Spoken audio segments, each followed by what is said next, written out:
कि ऋषि पाराशर तपस्या कर रहे थे। उनकी धर्म पत्नी ने एक दिन विचार किया कि मेरे पति कितने दिन से तपस्या में लीन हैं और जब तक घर नहीं आएंगे तब तक ये वंश कहाँ से प्रकट होगा। तो उन्होंने एक संदेशा भेजा। जब वो मासिक धर्म से निवृत्त हुई तो एक पाते लिख के, एक पत्र लिख करके तोता के गले में बांध दिया और उससे कह दिया कि जहाँ मेरे पति ये तपस्या में लीन हैं उन्हें जाकर के मेरा संदेशा दे दो। एक तोता उड़ता हुआ वहाँ से जाता है और जहाँ पर ऋषि पाराशर तपस्या कर रहे हैं वहाँ जाता है। अब उनको जाकर के जब पत्र देता है तोता, काम वासनाओं से भरे हुए शब्दों को जब ऋषि पढ़ते हैं, परमात्मा की ऐसी कृपा होती है कि वो वीर से स्खलित हो जाते हैं। जब वीर से स्खलित होते हैं, वो वीर एक दोना में रख करके और उस तोता को दे देते हैं कि हमारी महारानी को ये वीर दे देना। तोता गले में बांध करके उस वीर को आ रहा है। इधर यमुना नदी को जब पार करता है तो एक बाज ने जब झपेटा मारा है तो जो दोना था उसके गले से निकल जाता है, उसके नार से निकल जाता है।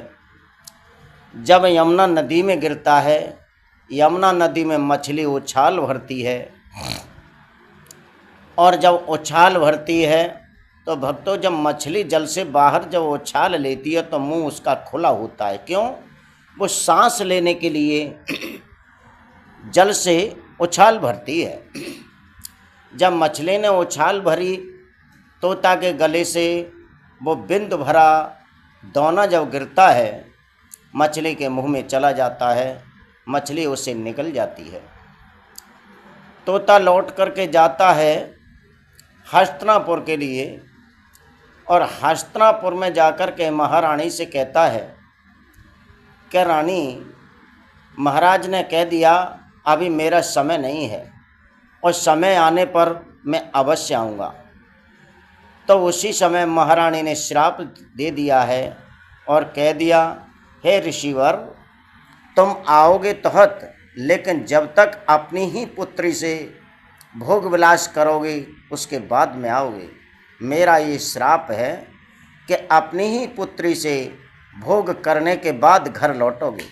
ये श्राप दे दिया। किसी को कानों कान मालूम नहीं हुआ और न ऋषि पाराशर को पता पड़ा है कि रानी ने मुझे श्राप दे दिया। अब उनका जब तप पूर्ण हो जाता है, तपस्या पूरी हो जाती है, तब वहाँ से घर के लिए चलते हैं। इधर क्या होता है, जब समय व्यतीत होता है, उसी घाट पर यमुना नदी के किनारे पर एक मल्लाह रहता था जिसका नाम था दास। दासराज नाम का मल्लाह रहता था और दासराज का नाम का जो मल्लाह था सारे दिन नाव चलाता था नदी में, यमुना नदी में नाव डालता था। शाम को नाव के पीछे एक जाल बांधता था और जाल में मछली इकट्ठी करता था, उन्हें बाजार में बेच करके अपना जीवन यापन करता था। अब होता क्या है, जब मछली वही मछली जो ऋषि पाराशर के बिंदु को निकल जाती है, वही मछली जाल में आ जाती है। दासराज नाम का मल्लाह आता है, उस मछली को बेचने नहीं जाता और सोचता है कि इसका पेट बहुत बड़ा है, चलो हम आज इसको देखते हैं।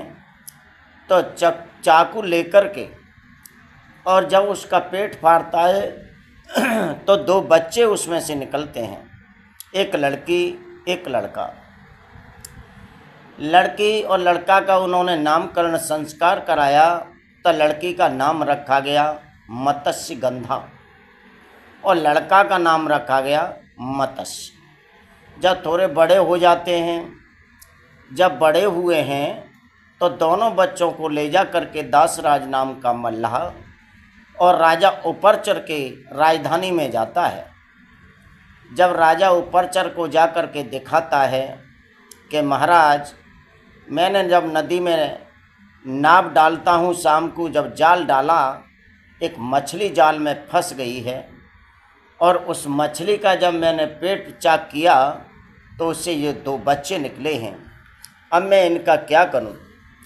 तो उपरचर नाम के राजा ने कहा, हे दासराज नाम के मल्हा, तुम कुछ काम मत करो, तुम एक काम करो कि इस बच्चे को तो हमें दे दो, और ये लड़की है, इसके शरीर में मछली की दुर्गंध आती है, इसे आप ले जाइए, इसका पालन पोषण करिए, और जो इसकी शादी होगी उस शादी में मैं दाम लगाऊंगा, मैं शादी कर दूंगा, पर रखो अपने पास।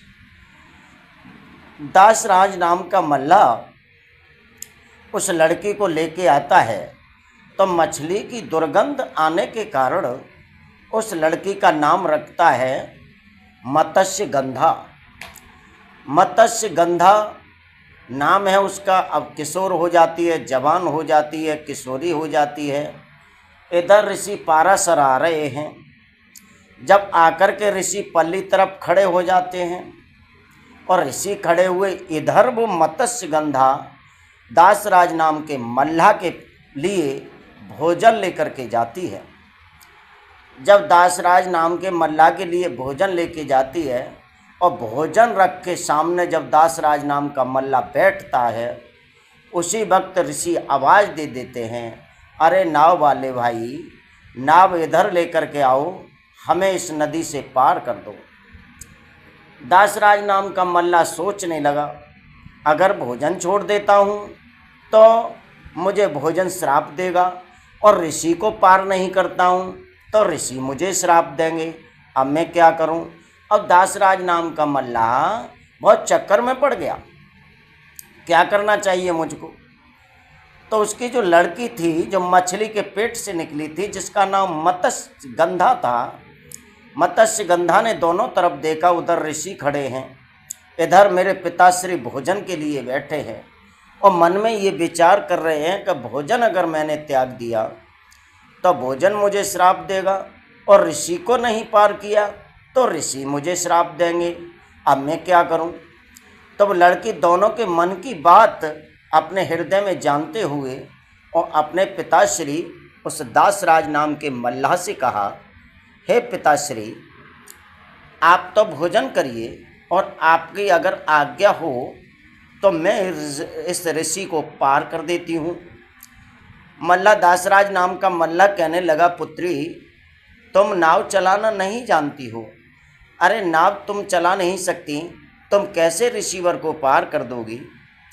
एकदम वो मत्स्य गंधा कहने लगी, जिस घर में मैंने जन्म लिया है, मेरे पिता नाव चलाने वाले हैं, तो भला मैं नाव कैसे नहीं चला सकती? आप चिंता मत करिए, मैं नाव चला के ले जाऊंगी। दासराज नाम के मल्लाह ने आज्ञा दे दी, बेटी तुम नाव ले जाओ और ऋषिवर को पार कर दो। जब नाव लेके जाती है लड़की, मत्स्य गंधा, शरीर में तो जरूर दुर्गंध आती थी मछली की, लेकिन सुंदर बहुत थी, राजाओं की राजकुमारी जैसी लगती थी। अब ऋषि को पार करने के लिए जा रही है, तो यमुना नदी की बीच धारा में जब पहुंची है नाव चलाते चलाते, और उसमें ऋषि पाराशर बैठे हैं। ऋषि पाराशर की कुछ नीयत डग जाती है और उस लड़की से कहते हैं, मत्स्य गंधा से, ए लड़की, ये बताइए सुंदरी, तुम्हारे शरीर से ये दुर्गंध आ रही है, इसका महत्व क्या है, कारण क्या है? तो वो लड़की कहने लगी, हे ऋषिवर, मेरे शरीर से जो दुर्गंध आ रही है, ये दुर्गंध मैं मछली के पेट से पैदा हुई हूँ, इस वजह से मेरे शरीर में दुर्गंध आ रही है। महात्मा कहने लगे, हे सुंदरी, अगर मेरी इच्छाओं को पूर्ण आप कर दो, मेरी इच्छाओं को अगर पूर्ण आप कर देती हैं, पूरी कर देती हैं जो मेरी इच्छा है, तो मैं तुम्हें एक वरदान दूंगा, जो तुम्हारे शरीर से मछली की दुर्गंध आती है, आज से तुम्हारे शरीर में कस्तूरी की खुशबू आने लगेगी, लेकिन मेरा एक ही इशारा है कि मैं आपके साथ भोग करना चाहता हूँ। मत्स्यगंधा कहने लगी, ऋषिवर, आप कह रहे हो कि मैं आपके साथ भोग करना चाहता हूँ, तो पहली बात तो ये है कि यमुना नदी के जल पर नाव जा रही है। दूसरी बात यह है कि 10 दिशाओं के दिक्पाल देवता देख रहे हैं, दिन का समय है, आप भोग करने की इच्छा जता रहे हैं। और उधर मेरे पिताश्री देख रहे हैं, नीचे जल के देवता वरुण देख रहे हैं। अगर इस तरह से तुमने मेरे साथ में भोग किया तो हमें तुम्हें दोनों को श्राप दे देंगे। मेरे पिताश्री मुझसे नाराज़ हो जाएंगे, जल के देव वरुण देव हमको तुमको श्राप दे देंगे, और जो देवता आकाश मार्ग में दिखाई दे रहे हैं वो हम तुमको श्रापित कर देंगे। ये इच्छा आपकी गलत है। ऋषि कहने लगे, इतनी मैं शक्ति रखता हूँ कि मेरे और अलावा, तुम्हारे अलावा कोई देखने वाला नहीं है सुंदरी, केवल मैं और तुम 2 ही व्यक्ति देख सकते हैं। लड़की कहने लगी, वो कैसे? तुरंत उन्होंने उनके पास जो कमंडल था जिसमें स्वच्छ जल भरा हुआ था, वो जल अपने हाथ पर लेते हैं और हाथ में अभिमंत्रित करते हुए जल के ऊपर, यमुना जल के ऊपर फेंक देते हैं। सारे जल के ऊपर काई छा जाती है। अब जल दिखाई नहीं देता। जब जल दिखाई नहीं देता है, कहने लगे, देख लो, पूरा पर्थ इसके ऊपर बिछ गया है, जल के देवता देख नहीं सकते, अब तुम बताओ। उन्होंने कहा, पल्ली तरफ मेरे पिताश्री देख रहे हैं, ऊपर देवता सूर्य नारायण देख रहे हैं। तब उन्होंने कमंडल में से फिर जल लिया, अपने मुखारबिंद में डाला और मंत्र करके उसको जब कुल्ला ऊपर को मारो है उनने, तो तुरंत उससे कहल बन के तैयार हो जाता है। चारों तरफ प्रदूषण फैल जाता है, कोहरा बन जाता है। अब नाव दिखाई नहीं दे रही दासराज नाम के मल्लाह को। दासराज नाम का मल्लाह मन में विचार करने लगा, ये कारण क्या है? दोपहर हो रहा है, जेठ का महीना है, गर्मी तप रही है, लेकिन मेरी समझ में नहीं आता ये इस तरह से क्या हुआ। कोहरा कटने लगा है, लेकिन उसने कोई विचार नहीं किया। तब तक महात्मा ने मत्स्यगंधा के साथ में भोग किया और अपनी आत्मा तृप्त करने के बाद में पल्ली तरफ नाव जब पहुंची है तो नदी में स्नान किया। स्नान करने के बाद में और खड़े होकर के वरदान दिया कि हे मत्स्यगंधा सुंदरी, जो तेरे शरीर से दुर्गंध आ रही है, उस दुर्गंध आज से खत्म हो जाएगी। आज से तेरे शरीर से कस्तूरी हिरण की, जो कस्तूरी होती है हिरण के अंदर पास, उसकी खुशबू आएगी और 100 वर्ष तक तेरे इस उदर से कोई पैदा नहीं होगा और कानों कान किसी को मालूम नहीं पड़ेगा। 100 वर्ष के बाद में एक पुत्र जन्म लेगा, जो नारा लेकर के वो वन में निकल जाएगा। इतना कह करके ऋषि वहाँ से पधार जाते हैं और लौट करके मत्स्यगंधा इस पार आती है तो उसके पिता ने कहा, हे मत्स्यगंधा, मैं देख रहा था इतने कोहरा में नाव किधर चली गई, लेकिन पूर्ण मुझे विश्वास था कि मेरी बेटी नाव चलाना जानती है। अब मुझे संतुष्ट हूँ, लेकिन जो महात्मा उतर के गए थे ऋषिवर, उन्होंने आपको कुछ दिया?